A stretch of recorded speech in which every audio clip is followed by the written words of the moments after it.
Hoje eu vou te explicar o que realmente determina a qualidade da água do seu poço. Fala pessoal, aqui é Jonas Neto e bem-vindo ao Alavancando Rural. No vídeo de hoje a gente vai explicar de um jeito simples e direto o porquê cada lugar, cada contexto geológico produz uma água diferente e por que isso não é nenhum defeito do poço. Não é azar, muito menos algo ligado à perfuração. A ideia aqui é desmistificar todos aqueles comentários que todo mundo já está cansado de ouvir. A água é amarela, essa água é suja. Ou até mesmo, ferro na água significa que deu tudo errado. Nada disso. A química da água subterrânea é totalmente previsível. Porém, quando você entende o tipo da rocha que está no subsolo. Então fica aqui comigo, porque é isso que eu vou te mostrar. Vai te ajudar a interpretar melhor tudo sobre seu poço e até decidir aonde perfurar.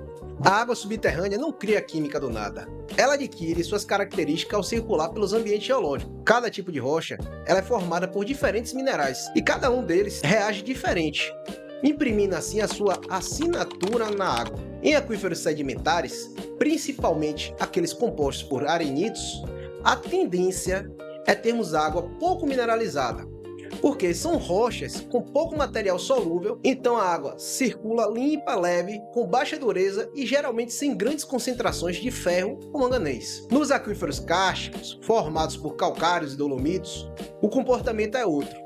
A água dissolve parte dessas rochas carbonáticas, o que aumenta naturalmente a quantidade de íons dissolvidos.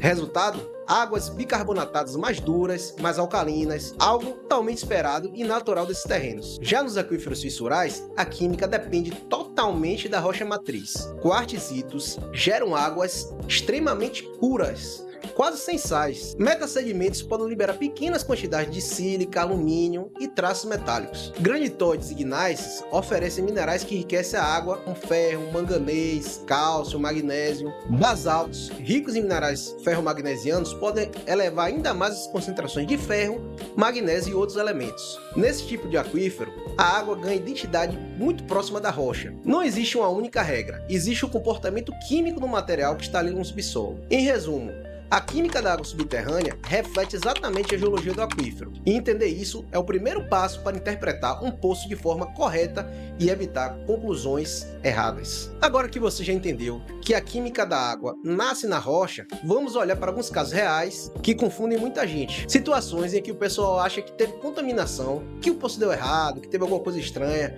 mas na verdade é só a geologia fazendo seu trabalho. O primeiro exemplo é o famoso aquífero Barreiras.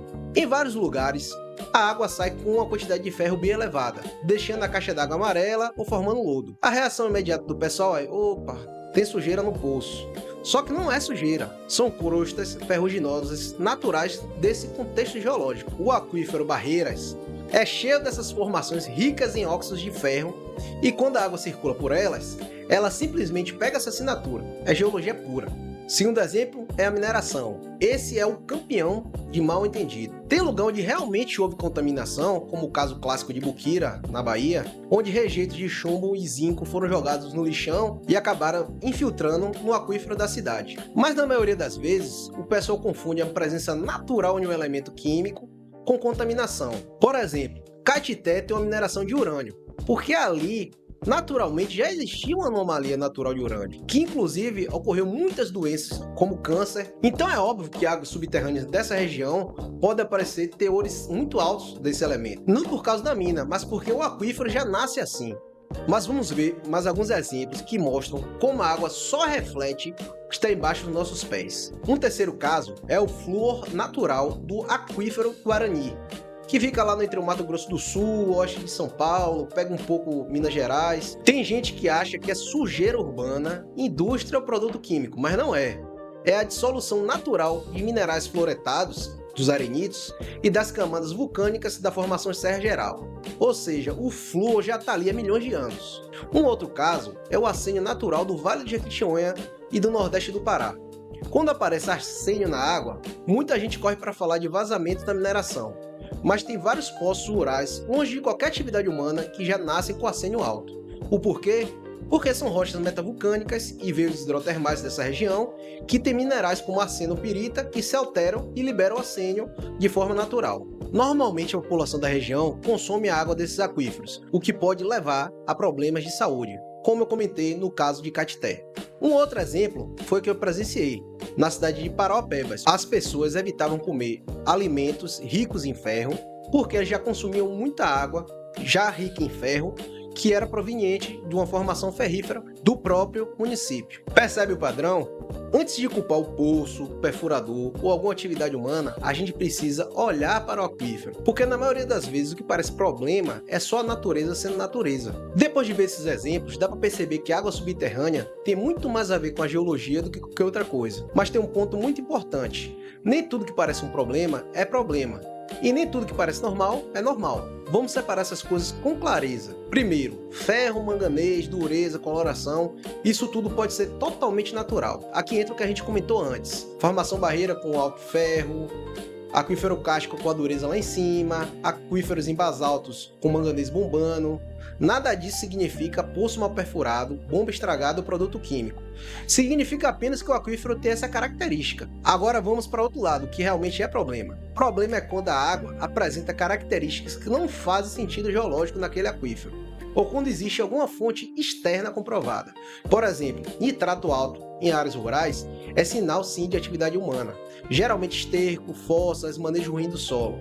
Solventes industriais, gasolina, diesel, isso não vem em nenhuma rocha, é contaminação pura mesmo.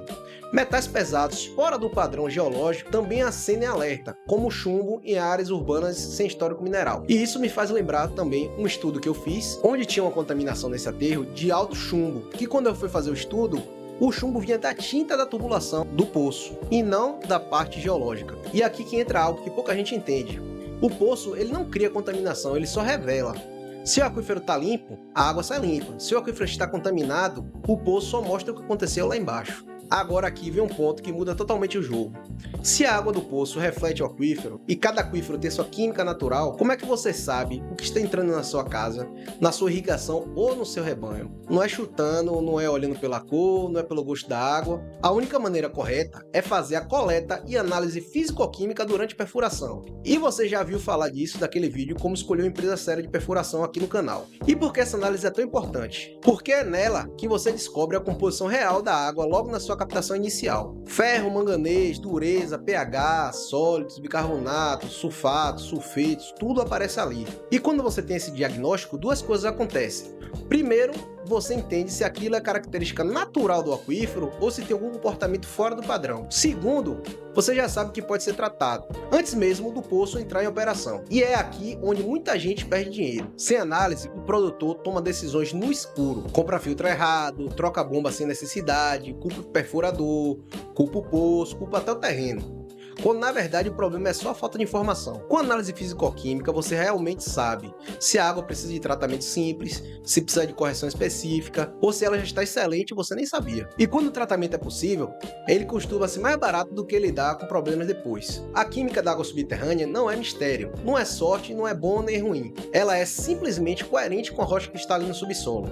Quando você entende isso e quando você faz análise físico-química na perfuração, tudo muda. A intenção desse vídeo foi justamente essa: tirar o peso das interpretações e mostrar que a água subterrânea não engana ninguém, ela só reflete o aquífero. E se esse conteúdo te ajudou, já deixa o like, compartilhe com aquele seu vizinho que vive reclamando da cor da água e se inscreve aqui no Alavancando Rural para acompanhar os próximos vídeos e até mais!